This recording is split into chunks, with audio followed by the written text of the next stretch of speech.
Hello friends, we have to study new point, that is optical fiber.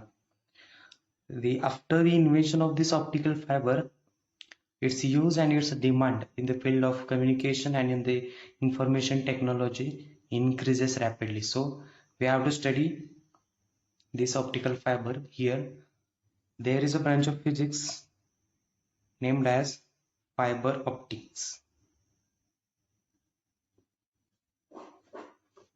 Here this name itself gives its meaning, that is, this word fiber means thread or thread like, and this optics means it is related to light or study of light. So this fiber optics is a branch of physics which deals with the propagation of light ray or propagation of light using optical fiber due to total internal reflection. Once again I repeat its definition.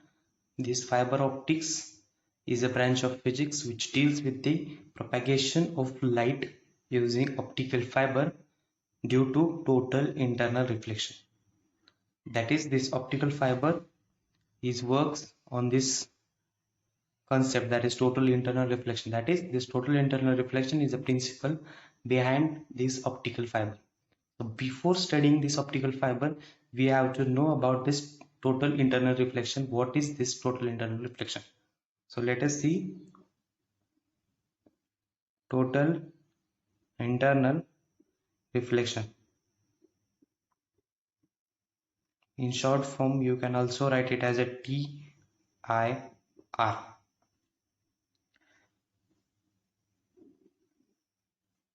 Suppose this part is air medium, that is rarer medium, and this part is denser medium, and this line AB is the interface or boundary between this air medium and denser medium. Again consider N1 is the refractive index of this denser medium, and N2 is the refractive index of this air medium. Or you can also call, instead of this N1 and N2, suppose mu1 is the refractive index of this denser medium and mu2 is refractive index of air medium.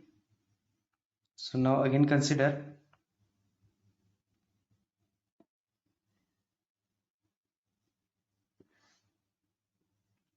this dotted line is represent normal.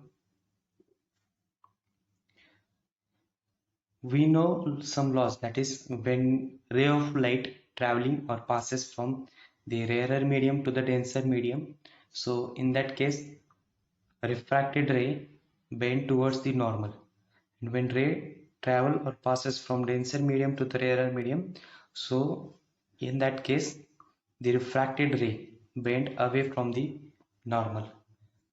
Suppose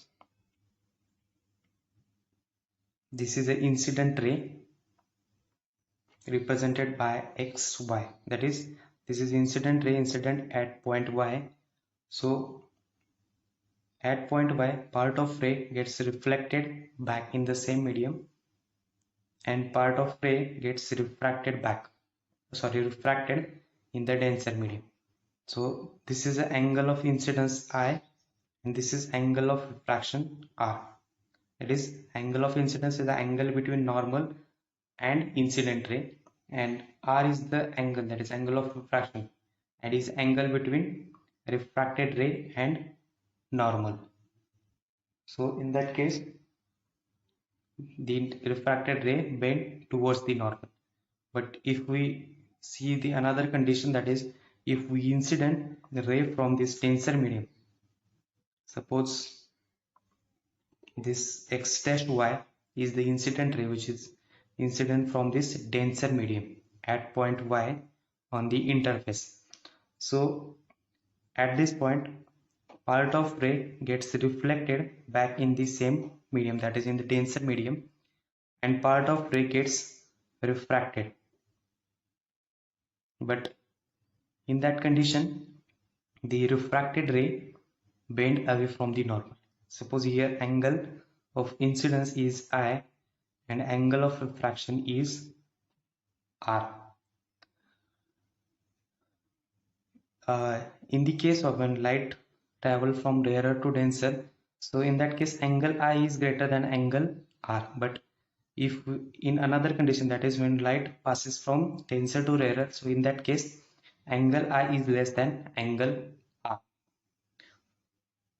So if we started to increase this angle, then we get at a particular value of this I, this refracted ray will go along this AB, that is refracted ray will go along interface between air and denser medium, and this particular value of I is called as critical angle and is represented by IC, that is critical angle, and it is the angle of incidence for which refracted ray will go along the interface or along the boundary or along the interface between air and denser medium.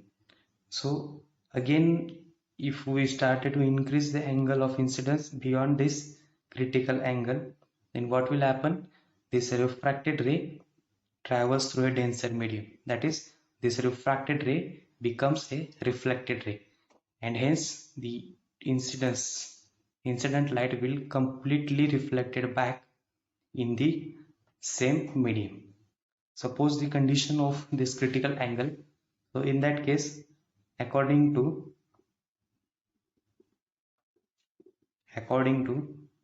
Snell's law, sin I upon sin R, that is sin I upon sin R is equal to mu2 upon mu1, or instead of mu we can also write n, so n2 upon n1. But we consider the case of critical angle, so instead of I we write here sin IC, and when critical angle is there, at that time value of R is 90, so instead of sin R, sin 90 is equal to this n2 upon n1, and we know value of sin 90 which is equal to 1, so sin of IC divided by 1 is equal to n2 divided by n1. Now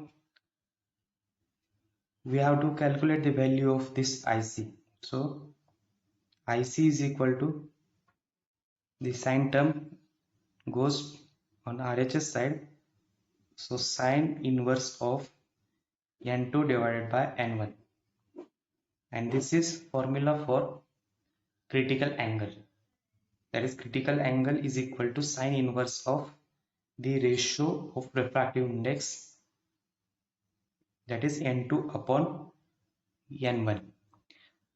Now if we again increase the angle beyond this critical angle, then refracted ray travels through a denser medium and it becomes a reflected light, and hence the incident light will completely travel through this same medium, that is travel through a denser medium, and this exactly principle is used in the construction of optical fiber, that is here n2 is less than n1.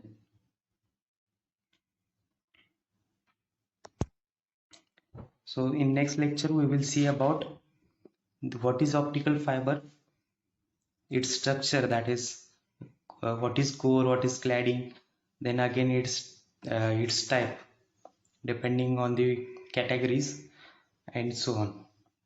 Thank you.